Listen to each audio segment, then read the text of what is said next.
Fala, fiel torcida. Seja muito bem-vindo ao Corinthians. Notícias hoje. Aqui é o seu espaço para ficar por dentro de tudo sobre o Corinthians. Notícias quentes, bastidores, análises, transferências e, claro, aquela resenha que só quem é coringão entende. Se você respira Corinthians, já chega deixando o like, se inscreve no canal e ativa o sininho para não perder nenhuma novidade.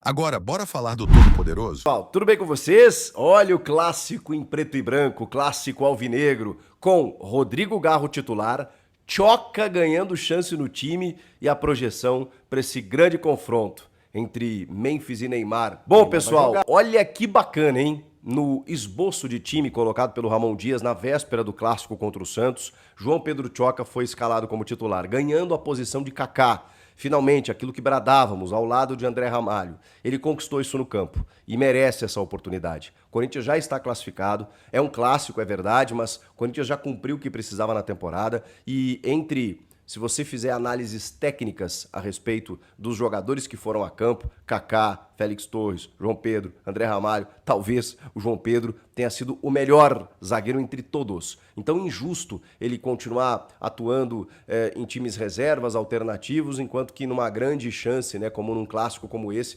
você daqui a pouco deixar o moleque no banco de reservas. Não merecia, ainda mais porque o Kaká não vem performando o suficiente. André Ramalho e João Pedro Tchoca. Finalmente a defesa que a gente queria ver, ele conquistou isso no campo, repito, e vai ser muito bacana ver se o João Pedro consegue, né, ter sequência. O Félix Torres eu acho que também está melhor do que a gente imaginava. O Kaká realmente não inspira tanta confiança e o Gustavo Henrique ainda machucado. Então, portanto, a dupla de zaga já é uma novidade para esse clássico. O Corinthians, como eu disse, está classificado. Inclusive, tem a maior pontuação entre todos os 20 clubes que disputam a Série A do Campeonato Brasileiro no Brasil. Ninguém tem mais pontos, ninguém fez mais pontos do que o Corinthians. O Corinthians tem 22 pontos e o Vitória, lá na Bahia, tem 19. Então o Corinthians ainda acaba sendo muito superior em relação aos demais. Está muito bem realmente, tem apenas uma derrota e um empate, o resto apenas de vitórias. E está pensando na pré-Libertadores ali na frente. E claro, né, no primeiro clássico em casa que o Corinthians vai disputar esse ano, vai tentar dar essa alegria para o seu torcedor, o Corinthians que não vem se dando bem em clássicos. E do outro lado, você tem um Santos ainda se reformulando, ainda com problemas defensivos, mas com a estrela Neymar, que chegou, vai para o seu terceiro jogo, e a expectativa que seja titular, com a camisa 10. No caso do Corinthians, a grande promoção e homenagem para que tenha um novo camisa 10. Depois do último jogo, com toda a celebração feita a garro, né, com La Ocho, vestindo a 8, tão simbólica para os corintianos, agora a 10 será de Memphis Depay, e com todas as homenagens rendidas para que o holandês receba a 10, ele que tem uma parceria de longa data, é amigo do Neymar, eles se falam o tempo inteiro e agora estarão, né, frente a frente nesse clássico alvinegro. O Neymar no terceiro jogo, talvez um pouco mais solto, talvez um pouco mais cansado, não sabemos.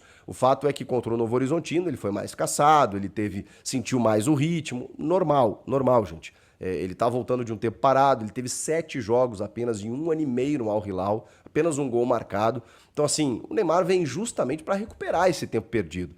E claro, né, num clássico como esse, pela necessidade que o Santos tem de tabela, o Santos hoje está fora da zona de classificação, tem que botar o Neymar para jogar. Nem que ele saia no começo do segundo tempo cansado, sei lá, mas ele precisa começar. Vai ser uma grande atração, vai ser um grande clássico.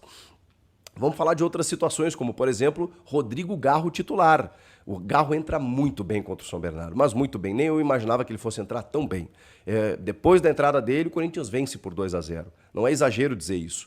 Mesmo que os gols não tenham participado diretamente dele, porque o Memphis foi decisivo junto do Romero.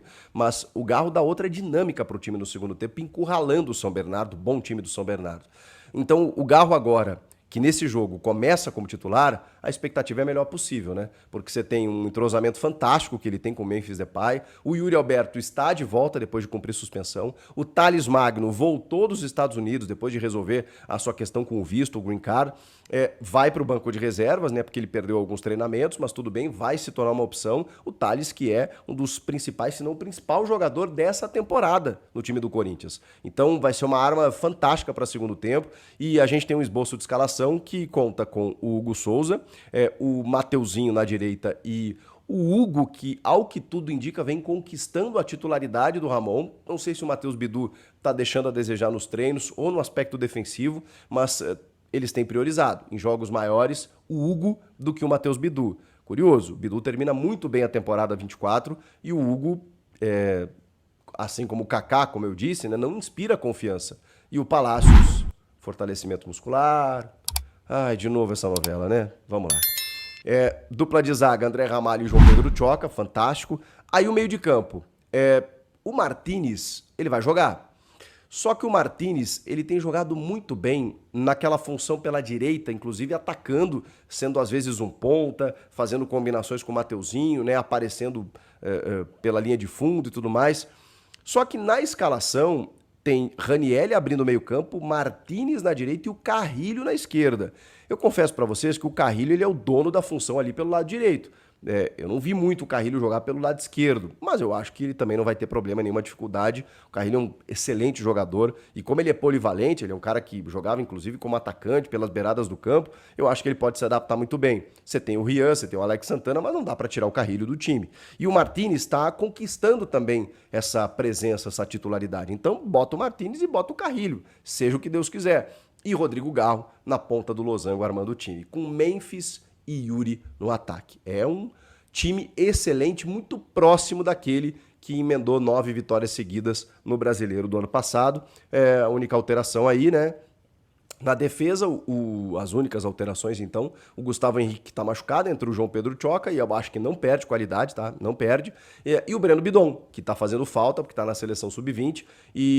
Mas se jogar o Martínez e o Carrilho, acho que também dá para compor legal, né? O Santos, eu tô olhando a escalação do Santos aqui, o Santos tem uma prévia de usar 3 zagueiros, tá? Sem lateral esquerdo. Ele tava usando o Lira, que é um menino de 17 anos da lateral, que eu gosto, tá? Mas no clássico, o que o Caixinha tá prevendo? O Caixinha tá tentando amarrar esse Corinthians. Então, 3 zagueiros, com o João Basso, o Zé Ivaldo e o Luan Pérez pela esquerda, fazendo muitas vezes essa lateral barra zagueiro. Meio de campo com o Rincon, que tá jogando muita bola, protegendo bem a área ali, cercando bem, com o Diego Pituca, esse um pouco mais contestado, aí, especialmente depois do último jogo. Nas alas, né, teoricamente, o Léo Godoy pela direita, e aí, ao invés do Soteldo, o Tassiano, para dar uma reforçada, uma recomposição, né? Não tem lateral esquerdo esse time, o Luan Pérez vai e volta. O Tassiano ocupa um pouco essa faixa pelo lado esquerdo, mas ele preenche muito o setor ali como um meio-campista que é. O Neymar flutuando, liberdade, vindo de trás, para ser esse cara da virtuose técnica ali, para abastecer os atacantes, para finalizar, para fazer aquilo que ele bem entende. E na frente o Guilherme, mais na esquerda, e o Tiquinho Soares como centroavante. É um bom time, é um time que está enfrentando dificuldades, que, como eu disse, está fora da zona de classificação, que precisa vencer, mas que tem tido problemas no campeonato, né? O Santos que ainda não aconteceu. O Neymar ainda não está na sua plenitude, mas do meio para frente eu acho um time bem interessante. Do meio para trás, algumas dificuldades. E o Corinthians, que estava embalado, segue embalado nos números, tem aquela desconfiançazinha de não ter jogado bem contra o São Paulo nem contra o Palmeiras. E agora pega o Santos. Mas, como eu sempre tenho dito aqui, é o primeiro jogo em casa. E em casa, a gente sabe que o Corinthians é muito forte, mesmo sendo o clássico. Então, os dados foram jogados, né? A sorte está lançada. O que será que vai acontecer nesse clássico alvinegro? Eu acho que o Corinthians está um pouco mais leve, inclusive, até pela classificação. E vai ser um jogo em que o Corinthians está muito mais pronto, né? Muito mais entrosado, muito mais definido como time do que o Santos, que está vindo de uma Série B, né? Mudou treinador, chega o Neymar, chega o Tiquinho, né? Tem um monte de novidade aí, Léo Godoy e tal. Está tentando se adaptar ainda a um novo sistema. É um esquema que foi treinado até bem diferente, mas também já tem uma necessidade de pontuação e ainda pega um Corinthians embalado na casa do adversário. Então não vai ser fácil para o Santos, para o Corinthians provavelmente também não, né? Mas eu acho que o Corinthians tem condições de vencer.